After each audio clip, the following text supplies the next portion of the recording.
Welcome, ladies and gentlemen, to Tuesday Night Live podcast from the range with your host, John G. Johnson. Hey, good evening, folks. How you doing? It's John, the firearms instructor. I appreciate you being here. We're going to go to comments. Got those open for you, just in case. If you're new to the show, I'm John, the firearms guy, owner of training facility in Cape Coral, Florida. You're watching this through YouTube. You're watching this through Facebook. You're watching us through Rumble. And we cover a lot of different topics and a lot of different stuff. If you are new to the thing, I own and operate a school community as well. And here is that information for the school community. There is a access for you guys to get into the school community absolutely free. It gives you the 4-week masterclass. Here's a QR code coming up right up top here at the corner. If you're sitting at home watching this from the TV, you can scan that QR code and get your free access to the school community.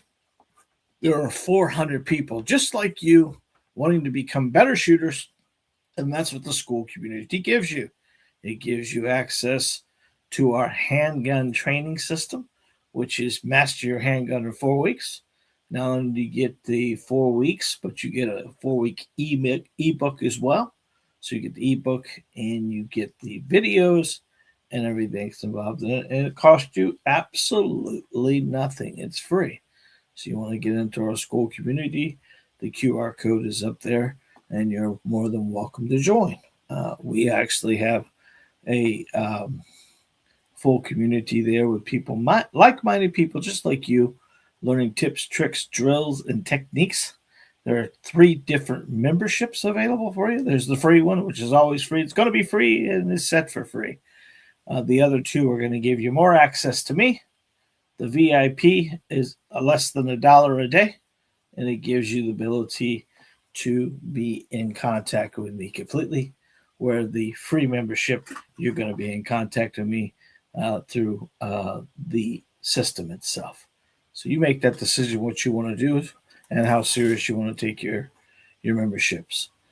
Secondary thing we're going to talk about is our dry fire system. We're very fortunate about this. This has been selling pretty well. The QR code has changed, and this is our dry fire insert system. And basically what it does, it keeps the gun from going to slide lock. It works really well as far as, it works really well. It works in all 9mm magazines and helps you dry fire and live fire. Pretty simple and easy. You take 2 magazines, put this in one. You give me 5 dries and 5 lives. It's going to help you out tremendously. We do these for $9.99. There's a link in the description down below. You can pick these up. We ship them for free all over the United States. We've sold over 110 of them already. 110 packages at 3 pieces, three a piece. So we've been very fortunate. It's been selling out pretty well. We've only had a couple of get lost, and we replaced them immediately. So that's not a big deal there. You're more than welcome to pick one of those. We would appreciate it as much as possible. It supports the community, and it supports my family. And there we go. That's it. So tonight we're going to discuss a true thing that we work on most of the time. And today's information is going to come from you. Oh, 1 second here. Let's see what we've got. Some paperwork missing here. Boom, boom, boom, boom, boom. Boom, boom, boom, boom, boom. If you're new to the community, you can always let us know where you're from. That's how the system works for us. It helps us out tremendously. But today our tips are going to be on shooting fast. A lot of people tend to want to shoot as fast as they can and as accurate as they can. So we're going to give you 10 tips this evening to make you more comfortable and faster shooter in the range. The comments are moved over. So you want to make a comment, you surely can. We'll see them there at the, as you make them, and we'll be able to comment on those. So here are 10 tips that will help you tremendously be more accurate and more strong with your pistol. A lot of times what people tend to do is they kind of shoot fast, but their accuracy is a little low. So we always talk about when you're shooting a pistol, it's more in regards to smooth trigger press will make you more accurate than a pull of a trigger. We did a couple of students that were using the dry fire system in the last couple of weeks, and we put up YouTube videos on those as well. But one of the things I can give you is that you got to master your grip, because shooting smooth and clean is how you become accurate and fast. And I think it's important that we cover the tips that I use for my students on a regular basis to make it more easy for you to understand. So number one, we have to work on is a good anchor point. And that anchor point really is mastering your grip. A strong, consistent grip lets the gun return to the same position after each shot. This is the challenge of most students, because when you shoot, you got it up, down, right, left. You're not impacting the same spot over and over and over again. And I think, thank you, James Weber. Appreciate you very much for commenting. Thank you for being here this evening. A strong, consistent grip will let the gun return to the same position after each shot. Hard support hand, less muzzle flip equals faster follow-up shots. I guess the point would be is we've always talked about this, but a level pistol shoots level. And the more we can drive the pistol with our chest muscles, gentlemen, and ladies with your back muscles, the more we can keep the pistol on a level line, which in turn will return the pistol back to your line of sight faster, which in turn will let you become more accurate. Accuracy is not sticking them all in the same hole, although you probably could do that if you shot slow enough. But our job is to shoot as fast as possible. How do you win a gunfight? You win a gunfight for shooting first and accurate. Shooting fast and out of control, that's not going to let you win. It's probably going to waste bullets. You becoming the first person to engage is probably your best solution to win it, versus waiting for someone to engage to you. So number one is master your grip. This will anchor your speed. This will help the gun return to a positive position, and this will help you understand it. And you'll get less muzzle rise, and you'll get faster follow-up shots. Number two is crush that front sight picture.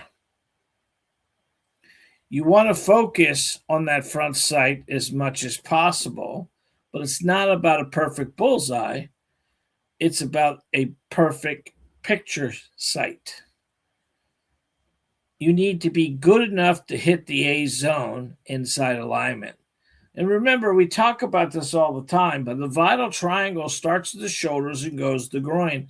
I'm not asking you to hit a quarter. Hello, Jason Greenberg. How you doing, Jason? You doing all right, buddy? From the Great White North.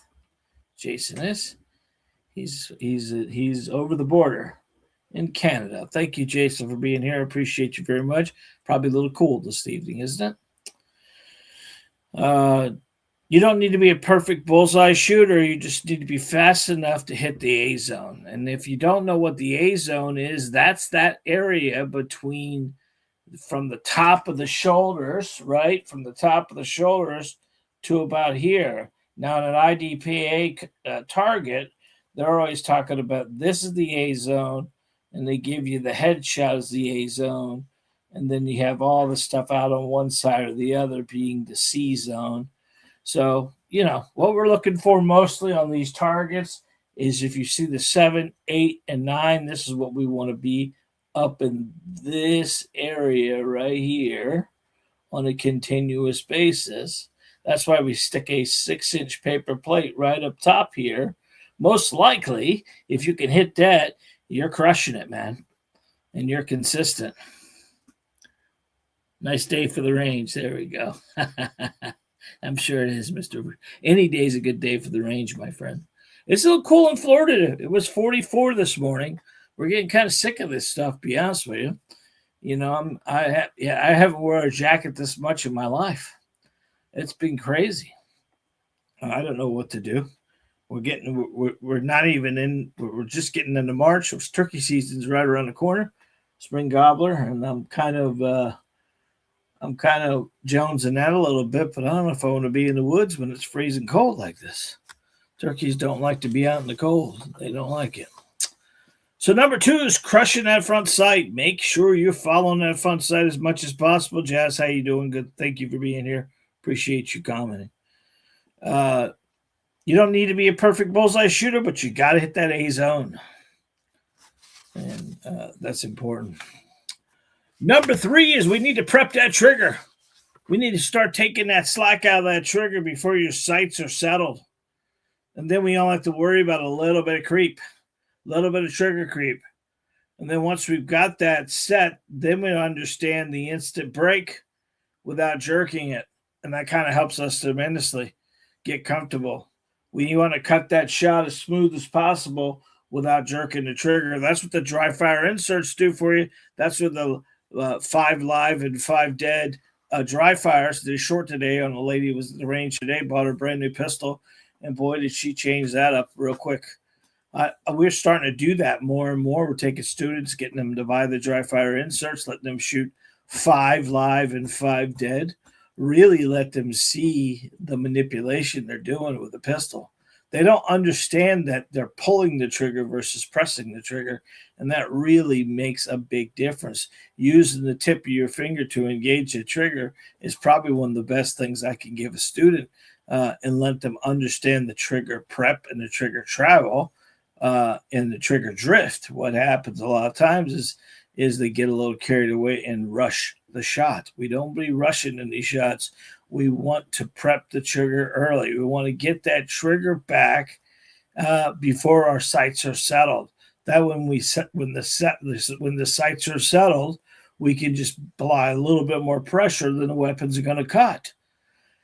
And then it's just an instant repeat after that, especially if you're shooting a reset of any kind. And that's the one thing the dry fire inserts will help you do, is help you with that reset, help you get that back each time, getting comfortable. Those dry fire inserts are $9.99. They're in the link down below, and you can actually order them and have them shipped right to your house. And we ship for free throughout the United States.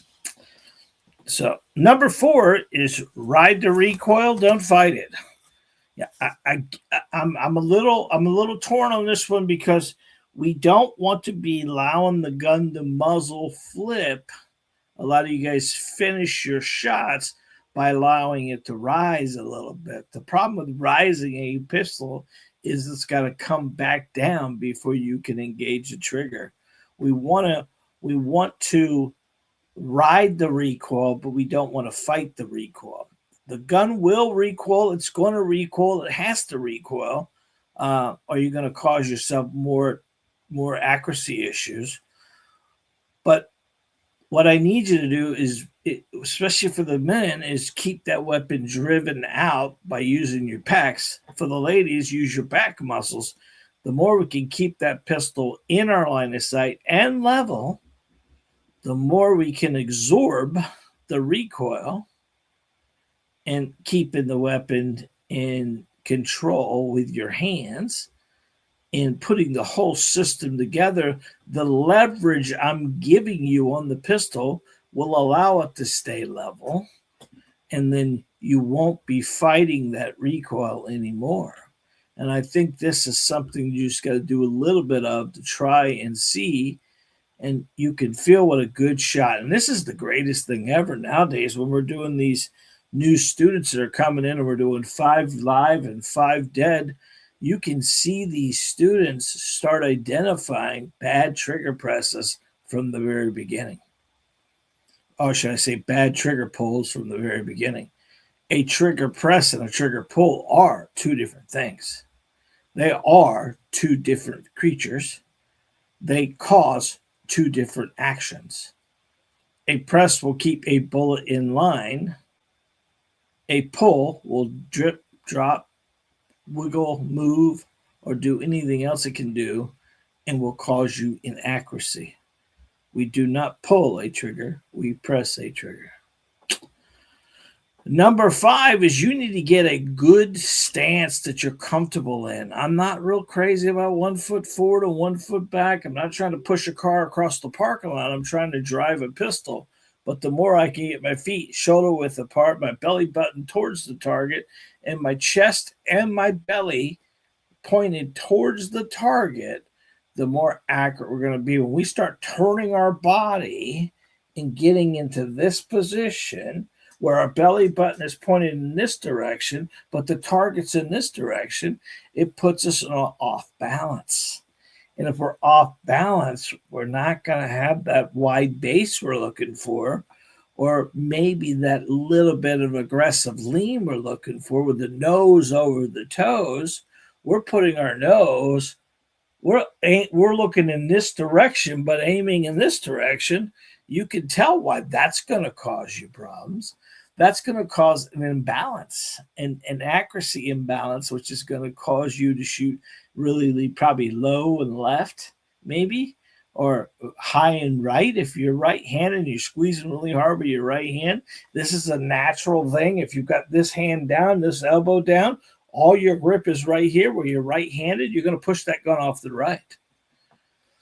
When you put both arms out and you're driving in this position, you're pushing out, ladies, and you're pulling back, or gentlemen, if you're using your pecs and you squeeze your hands together, you're going to keep that weapon more level. And we've always talked about the level pistol will shoot level. But the wider stance we have, the more aggressive lean we have, the more nose over toes we have. If the gun is pushing you back, you can't go fast. You got to be driving the pistol. You control the weapon.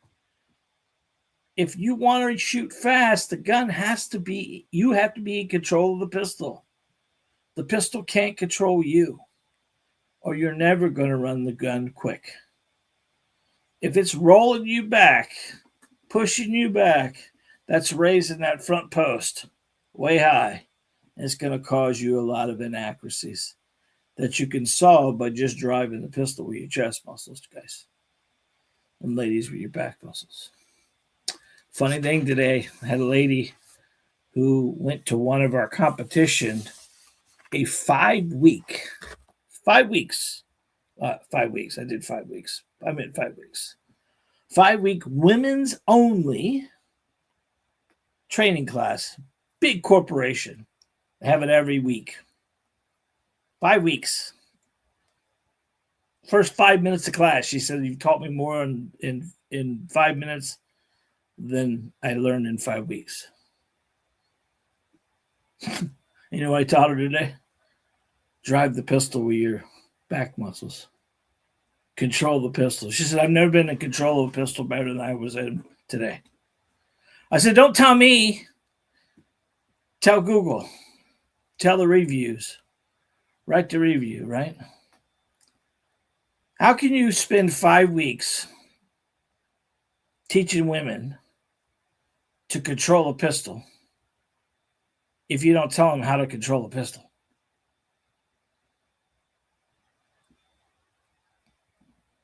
I specialize in women. I specialize in women shooters, I should say. Who can specialize in a woman? I love my wife. She's the greatest thing ever for me. Been together 32 years, been married 30. She gave me 2 beautiful kids. She's a great shooter. She's a wonderful woman. Can't understand her sometimes. Or she can't understand me. So I don't claim to know women like that, but I know how to teach a woman to shoot. And it has nothing to do with the hands, ladies. When someone tells you to hold on to the gun, that ain't what you do. You drive it with your chest muscle. You drive it with your back muscles. You push and pull. You get that booty out, girlfriend. You drive the weapon out and pull back with your hands and get your back muscles kicked in. You're going to control that pistol. She told me today, I have taught her more today than she learned in those 4 weeks.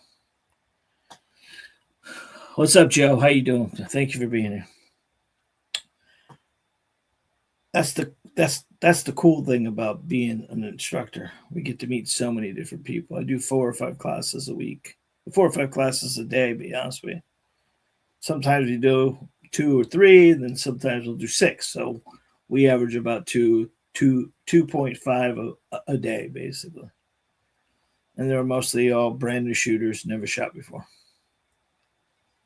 And we try to give them all the little tips and tricks and everything else that we could give them to get them more accurate with a pistol.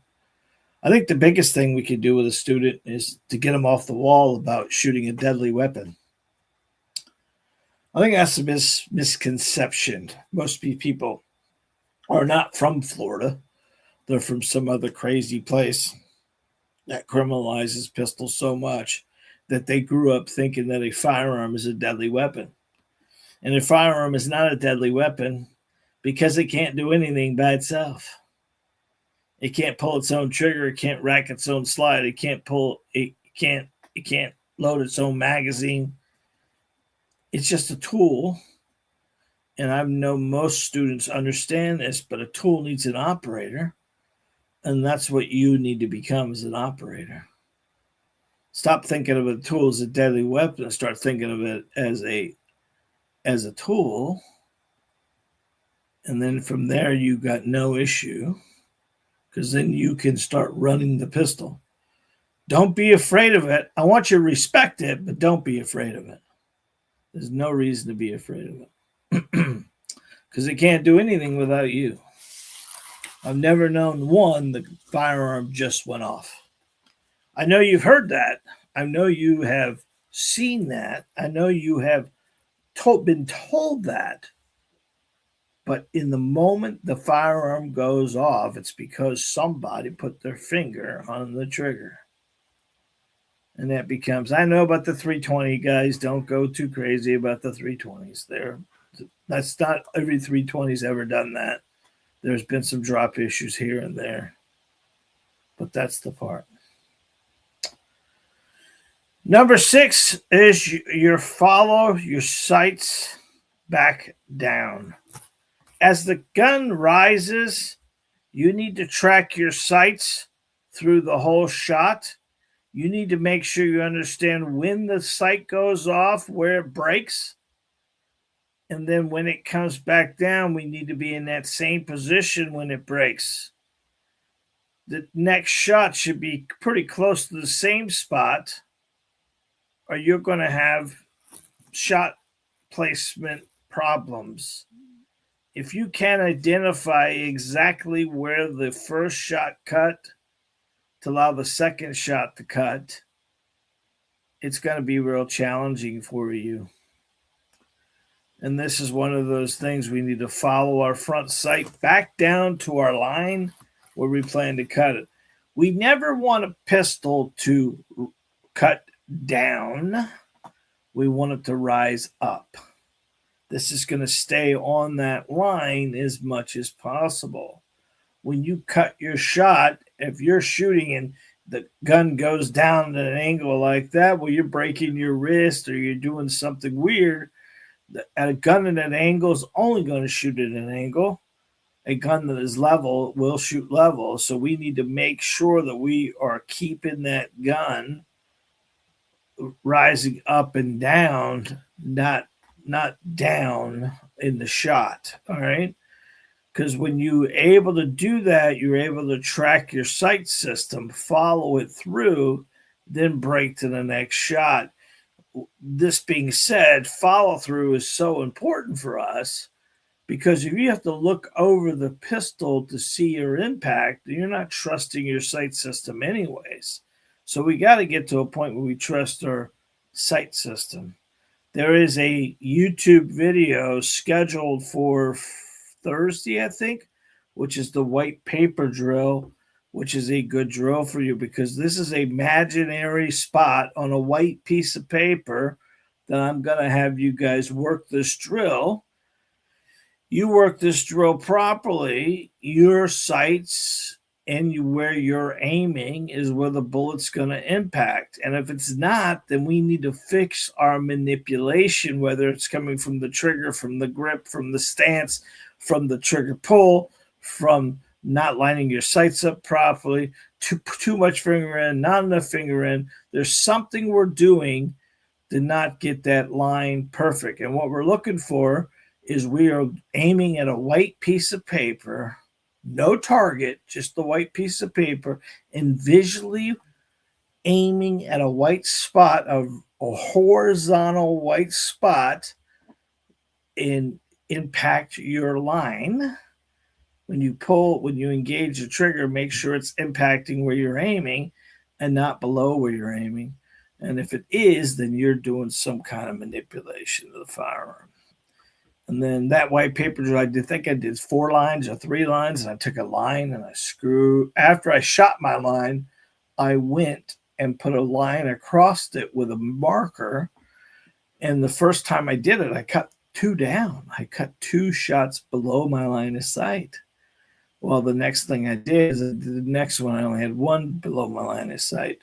And then I did the next one and was able to do it again. So it kind of gives you that ability. Remember, your line of sight is here, guys, not here. And you don't want this either. This is your line of, this is you, but you dip your head to the gun. If you dip your head to the firearm, you're already shooting low. You do not want to dip your head low. You want to bring the gun up in your line of sight. Well, John, that's going to be above where I'm aiming. Well, then why are you aiming below your belly button anyways? Aim in your line of sight. This little red circle right here is not the bullseye. The bullseye is up here in center mass. This is where we want to aim when we're aiming at a bad guy, not in the guts. I hate these targets. That red circle is kind of a screwy thing that there's not enough real estate on this. That's why they put the red circle in the big circle there. But that's a bad place to aim because most people have to take their arms in down or their wrists are down to get to that red circle. You don't want to do that. You want to aim in your line of sight. That's why up here in the 6, 7, and 8 area right here, this circle right here, is probably a better solution for us because it's more in our line of sight. It's more up in center mass where it needs to be, right? That's what we're trying to get there. Number 7 is don't outrun your eyes. Your eyes move first, the gun follows, then you fire as third. Most shooters reverse this and end up spraying and praying. Because they're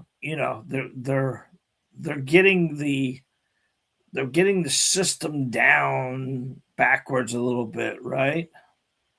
They move the gun, they try to find their sights, and then they fire, which causes the groups to get wider, right? So what we want to do is follow the sights, follow the targets, get that gun to follow it right underneath it.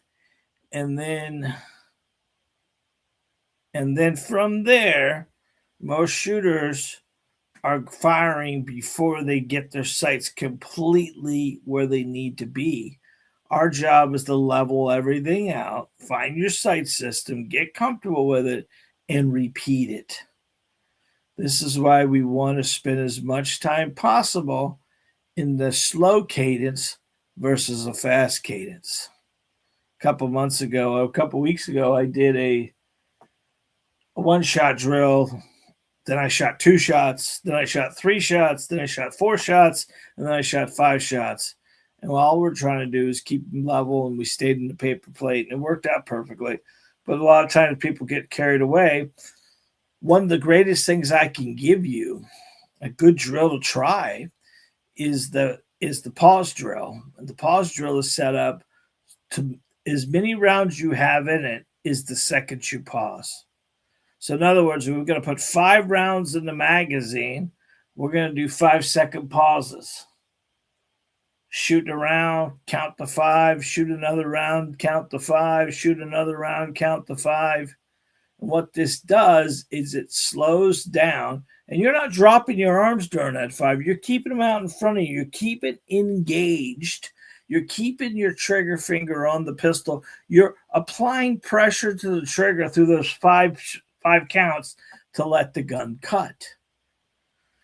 Right? So that would be your slowest accurate trigger press. Now, all those shots, be honest with you, should not be bigger than probably a 2-inch circle, right? They should not be bigger than a 2-inch circle. Now, as we do that, we're going to do 4 rounds now, and it's a 4-second count. We're going to slide over to a different spot on the paper, and we'll do 1 shot, 4 seconds, 1 shot, 4 seconds, 1 shot, 4 seconds. And then we go again, and we do it, and we do it, and we do it. Each time we're dropping our second counts. Now we've ran that cycle that many times. Now we're going to do it in reverse. We're going to do the 5 shots in 5 seconds. Bang, bang, bang, bang, bang. 4 shots in 4 seconds. Bang, bang, bang, bang. And then you just go as fast again and see what happens to your groups. You'll find your groups will be tighter because now you're not thinking about a lot of stuff, but just engaging the trigger. Now, you will get some flyers once in a while. That's understandable. But there's a speed versus accuracy that we need to get to. We need to understand where our failure points are, and we need to get there. The whole idea about a drill at the range is failure. Where do I fail? Remember, I always tell you, start every drill at a distance that you can conquer. I didn't say a distance you've already beaten. I said a distance you can conquer. And if you think 3 yards is too easy, well, you take your ass to 5. I want to challenge you every time I can, because if you challenge yourself, then from there, it's going to be a lot easier for you to become more accurate with a pistol and start understanding it. Jessica Brown, how you doing, honey? Steve N, how you doing, man? James Russell, thank you very much for being here.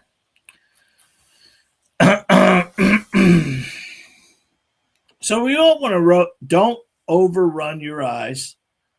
So you want to move first. Gun will follow second, and fire the weapon is always third. Don't reverse it, make it in this level. Want to think about number 8, and we just kind of covered it, but we want to break our shot in a rhythm. Fast shooting isn't spraying, it's control. 1, 2, 3, 4. The cadence should match your gun recoil and recovery. You need to think about how fast you can shoot and become accurate. This is not about bullseyes. This is about a target and a size. 3 yards should be 3 inches. 5 yards could be 5 inches. 7 yards could be 7 inches. Hard to get those kind of plates, but if you do a cake plate, which is about 3 inches, and then a paper plate, which is about 8 inches, those are good drill techniques. The 3-inch paper plate, or the what we would consider the piece of pie cake paper plate, which is what 6 inches, probably 6-inch circle if you think about it. Now, the 6-inch circle is the whole circle. There is a circle inside of a circle, which should be closer to 3 to 4 inches. That's where we want to try to keep this stuff.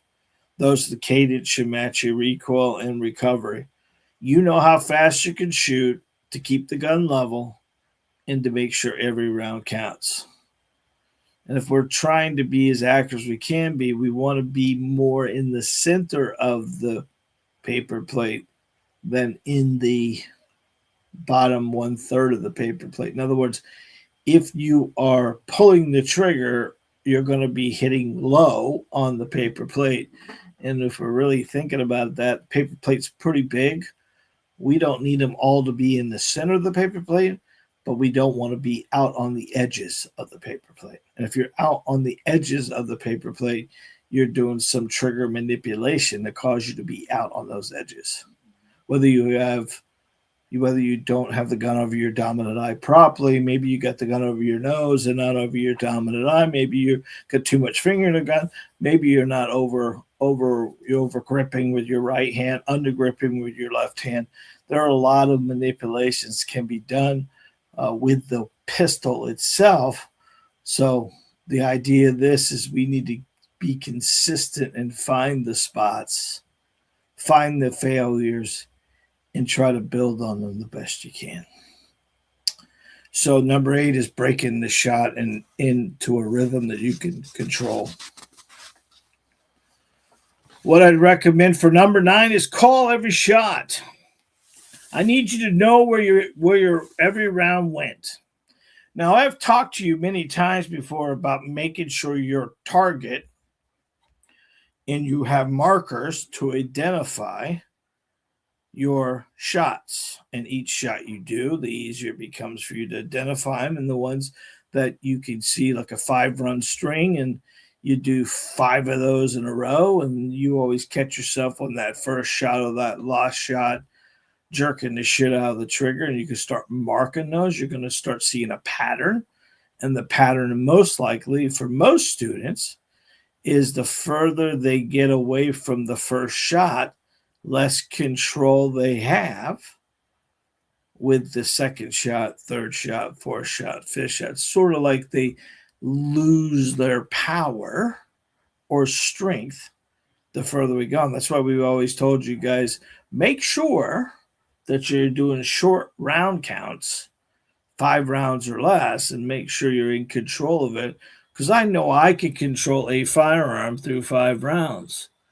I know that most students can control a firearm through 5 rounds.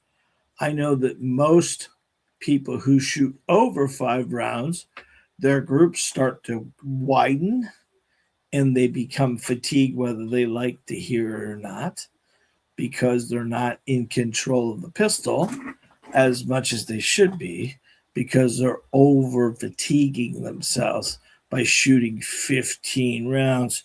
We've all been there. We've all been the guy who has a 15-round magazine, and we have no idea where the 15 rounds went because we are over torquing or overpowering the weapon as much as possible. And we're trying to really muscle it down, which causes a lot of praying and spraying is what we call, because we have no confidence to know exactly where the next shot's going to go. And if you can take your weapon, put 15 rounds in it, and stack them all on top of each other, well, congratulations, you have good control. You don't need this, but most people can't do that. Most people lose control of the pistol. Most people are pulling or rushing to empty as much as possible. You know, it's not about bullseyes, it's about consistency. And that's the key thing. So we're training for speed. We're training for a unknown distance where all the rounds need to count. But if I said vital triangle, just look down at your chest, guys. Look at me right here. I've got shoulders to groin. What's that, 14 by 14, 15 by 15? I'm being modest, probably at 15 by 15. I don't need to be an expert marksman to be 15 by 15. I can get that. So can you. That's what we need to work on more than anything else like that. The consistency to understand that we train, we work, and we control in small bursts. I think that's important for us because we need to make sure that every round that we shoot needs to count. We need to educate ourselves. We need to get the book out. We need to write down what happened, why did it happen, and how can we solve it.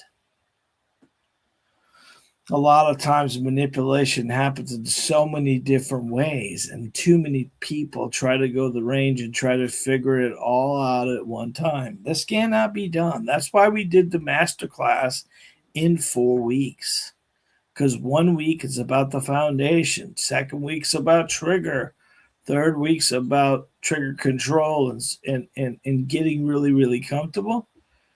This is the things that we need to really put our brain around, because we're juggling in this term, right? We're juggling safety, we're juggling sight picture, we're juggling trigger control and grip and stance and everything else like that. And every one of them has to be at a point of control. We all know when a good shot feels good, it feels good. There's no issue. You know that shot feels good. You even see the impact of the bullet. It's good.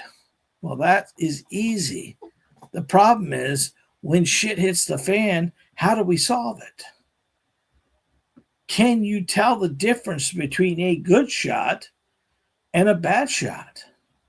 Can you tell the difference when you pull a trigger versus press a trigger? We can see the difference. You can see the difference in your targets. You can see the difference when you tell a student at 3 yards that you're pulling the trigger and all the bullets are impacting on the paper plate at the bottom at about 7 o'clock. You can see the impacts when it happens. And then you have the student do it again. Now let's use the tip of your finger. Let's go ahead and bring that trigger back nice and slow. Matter of fact, let's do the press drill. We do PRESS. And every time I give you that, I want you to apply pressure to the trigger until the shot cuts you. A lot of students engage a trigger. They know the gun's going to fire. And I've told you many times before, your body doesn't want to be in the range. It wants to help you fight the recoil. So it's going to manipulate you in one way or the other, or support you in one way or the other, to stop the recoil from kicking your ass. And sometimes it does stuff that we don't want it to do. So we need to surprise our brain as much as we surprise in the trigger. What happens is we build an internal flinch because of recoil, because the internal monster doesn't want to be on the range. It doesn't want the recoil. It doesn't want the bang. So it kind of like warns you in advance, get ready, the recoil's coming, and it kind of tenses you up. And then you follow it behind because your brain is engaged in the trigger. Your brain's firing before you're firing. And there becomes a little bit of a hiccup for us. Right? We need to dry fire enough that our brain is so confused because every time you touch that pistol, it's got a recoil to it. So internally, the monster's going, here it comes. But if we dry fire as much as we live fire, then we're confusing the brain to a point where it has no idea when the gun is loaded, when it's not.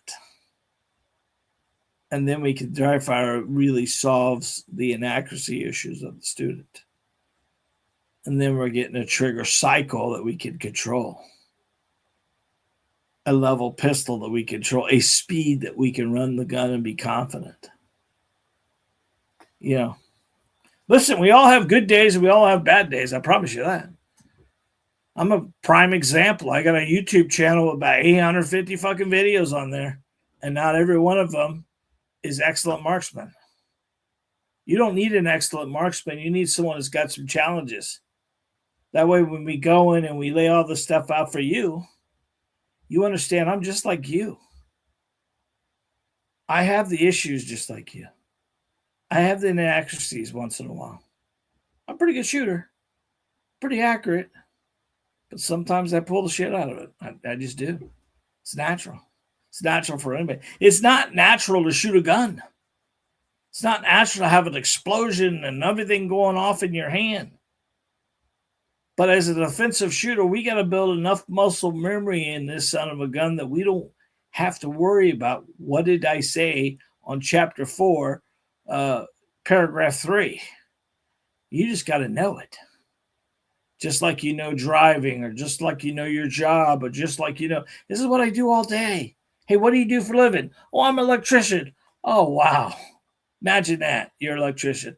Imagine if I went into your job, how long would it take me to know what you know? Electricity scares the shit out of me. You know? These guys go into live boxes. Remember, a switch does not shut the power off. There's a hot side to a switch.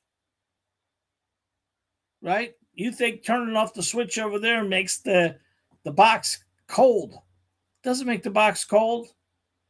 There's one side of the box that's cold, one side of the box is hot. One side of the switch is hot. The only way to shut a breaker off is to go out and shut it off. But these guys know all that stuff. That's what we need to do. We need to know this like it's our new job. If you start shooting a pistol like it's your job, whose is it? Whose job is it to protect yourself? Is it the cop's job to come to your house and save your life? It's not. It's not. It's your job. The sheriff of Lee County, Marcino, Scott, who was the sheriff before him, McDougal before him, Shope before him, told everybody, get your concealed carry, get a firearm. Lee County is such a big county. My guys can't be everywhere at all times. We will be there, but you're there now. We carry a firearm. We have a firearm in our home because a cop's too heavy to carry. It is your responsibility to understand this weapon the best of your ability. Your family counts on you. The community will count on you. You need to count on you. Do you know how many classes I do, concealed carry wise, that 75 to 80% of the students who show up that want to get a concealed carry in the state of Florida, in Lee County, that have never shot a pistol before. And they think getting their concealed is the first step. Hello? This is the craziest thing I've ever thought of in my life. You know, you cannot buy, in Florida, you cannot buy a motorcycle in the state of Florida from a dealer without having a motorcycle endorsement on your license. The state of Florida thinks of a motorcycle more than it does a gun. You're not required to take any kind of licensing or any kind of classes or anything else to own a firearm. Now, do I think you should have that? No, I don't. I don't think you need that. I think it's somewhat silly.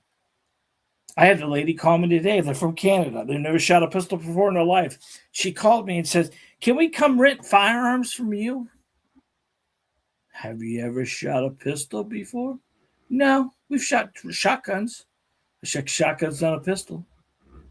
She said, but we can't come and rent a firearm? No, you can't rent a firearm. We do classes. I could have one of my instructors over there. I could have my son or myself be with you guys. We'll give you a lesson. We'll walk you through it. We'll go through. We'll be with you as you shoot the pistol. No, that's okay. We'd rather not do it. Okay, don't do it. Don't do it. Just seems silly to me that you can do all that stuff, Can't have a motorcycle in the state of Florida, but you surely can buy a gun. I know it's a Second Amendment thing. I'm not trying to say, hey, I think, be honest with you, the 22-year-old, the 23-year-old, the 24-year-old, I know when I was 22 and 23 years old, I'm not sure if I was ready to own a firearm. I was still a young kid. I still had respect for him. I hunted. I had my father taught me all the stuff about keeping your finger off the trigger, but the maturity level, right? But if there's a hurdle and somebody can't pass it, like an accuracy thing, right? Now, in Florida, you're not required any kind of shot requirement. Now, most of our basic pistol with concealed carry, we're shooting somewhere between 50 and 70 rounds out of their pistol. We're giving them a foundation. Not enough, but enough, right? A true concealed carry class in the state of Florida is 2 shots. Well, it's actually 1. Discharge a firearm in front of an instructor that qualifies you to get your permit in the state of Florida. 1 shot. And majority of the time we do the Wednesday night concealed carry class, it's a 22, and we're pretty much doing everything but putting the gun in your hand and pulling the trigger for you. But the whole idea of the concealed carry group, concealed carry class, is to get the student in the classroom to sign up for another class with us so we can get you more confident with a pistol. You know, we're a little different because we let students try guns before they buy them, which is that's a no-brainer, right? I don't know how many people buy shoes online, but you can buy a gun online all day long. But if you haven't shot it and you don't know much about it, why would you buy that? Even though it's $200. I think that's one of the biggest mistakes students do is they invest money or not invest money in something that's a good deal versus a good weapon. Yeah, don't worry about firearms in America because you can't have a shitty gun in America. America won't allow it. You can't have a piece of crap gun in America because at the end of it, they'll be sued closed. You can't have a gun that does weird shit unless you sold, a large percentage of them to the United States government and they wash it underneath the bridge, right, with the 320. But now they've gone back to Glock, so that kind of tells you what that scenario was like. But I could tell you this, spending time behind the gun and understanding the gun and doing everything you need to do is your responsibility. It's not something you have to think about, something you have to do. You drove your car today, didn't you? How many of them how many times did you have to get the book out to know how to turn the blinker on? Or to know where you're going. It's muscle memory, right? Well, that's what the firearm needs to be, muscle memory. Most muscle memory products like this becomes easier for us the more we do it. The HTS, the handgun training system, the VIP members get a drill a week, building on your accuracy, building on your fundamentals. Not only do they get a drill a week, but they get the video correlated to the drill. They get the drill itself, and they get the valuation from us, the group, when they turn their targets back in. Your job is to be as accurate as you can. You owe it to the family of the people that you're out and about with. As concealed carry holders, you're responsible for your bullet till it hits the ground. Naturally, being competent and knowing the laws and regulations to the best of your ability is your responsibility. I will tell you, in Florida, we're very transient here, and every cop, LEO, sheriff, and highway patrolman ain't from here. And still to this day, they got some kind of Spanglish thing going on with the laws of Florida and the laws of wherever state they're from. but they are the arresting authority. And you knowing when you can and when you can't, you knowing when you can and when you can't is a key thing that you need to make sure you understand all the laws and all the regulations. Because the unique thing about Florida is you don't need to be from Florida to have a Florida concealed. But Florida will allow a non-resident from any state in the United States to do the Florida CCW. And you're going to get 30 states you can carry concealed in. Now, we'll not let you carry in your state if you don't have your concealed in your state. But it'll let you carry the states out of. And that's all on my website. Last one I'll give you is you need to train speed in small bursts. If you can control 3 shots fast, control 3 shots fast. If you can control 5 shot strings, do it. You'll know when you start widening your gap. You need to run the pistol as fast as you can, as accurate as you can. Does that make sense? And that's something you need to. Speed grows safely when you increase your volume, not your effort. In other words, the more you do it, the more accurate you'll become. The more you test yourself, where's Kurt in the? Yay, there's Kurt. Kurt Richards. He's tested himself every week. He's tested himself. You could see some of his videos. He shows the group all the time. He's on a little wooden beam doing some crazy stuff. You know, he's really tested himself on a regular basis. This is the thing you need to do to become the best of the best. And that's kind of what we need. You know, you running the tool is important, and never let the tool run you. And that's the key to all this stuff. Manipulation of a firearm happens to everybody. How to solve the manipulations to be accurate is the things that we need to follow up on and do.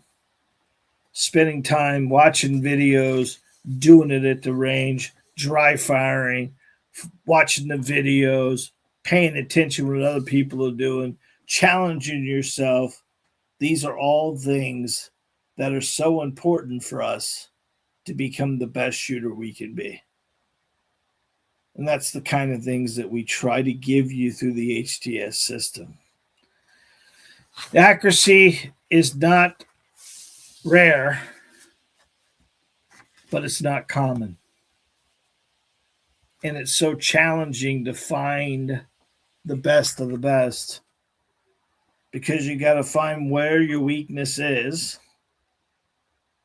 and try to solve it. And I think what happens to most students is they try to solve everything at once.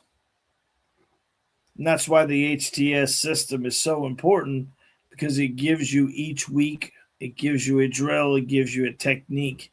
In the VIPs, which is very easy to apply for the VIP membership, you just take your membership and go right to the upgrade.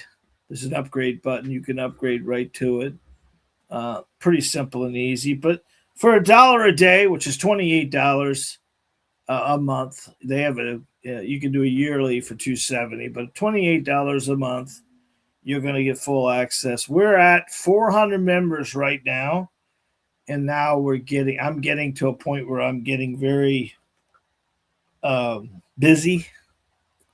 So we're going to start accessing the premium and the VIP more than we are the week. We're going to do a weekly call for the VIPs and the premiums.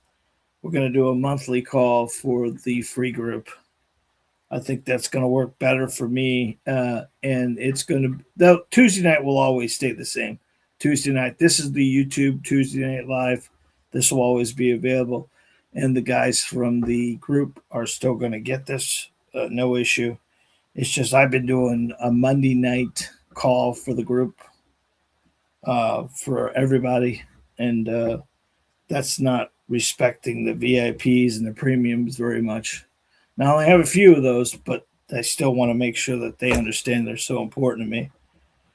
And that's kind of what we're going to do. We're going to start that first of the month, March. We're going to do one call a month for the whole group. Then we're going to do this Tuesday Night Live thing every week. So that's what we're going to plan to do. And then those that upgrade will get another call during the week for the VIPs. Okay, well, that is tonight's live. We're going to go back up and say hello or what's happening. We had a good evening tonight. We had a lot of people show up. We appreciate that very much. James Weber, thank you very much. Jason Greenberg, thank you. D. Marshall, what's up, man? Glad you're here, buddy. Jazz, thank you. Joe, thank you. Kurt, good evening, sir. Thank you. James Russell, thank you. Steve, as always. Jessica, thank you. James Russell, thank you. Thank you.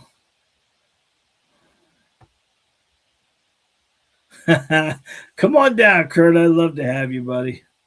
I'd love to have you. That's what one of the other guys said the other day. He's kind of Jones in Florida.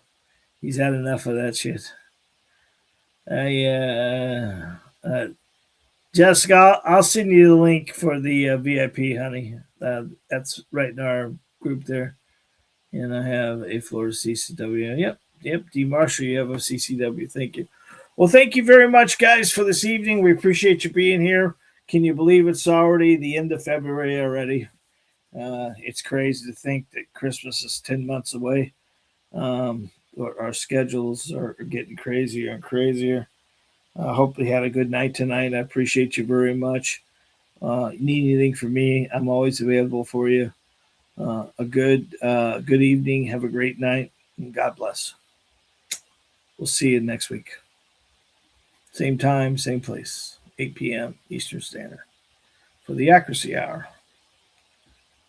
Good evening.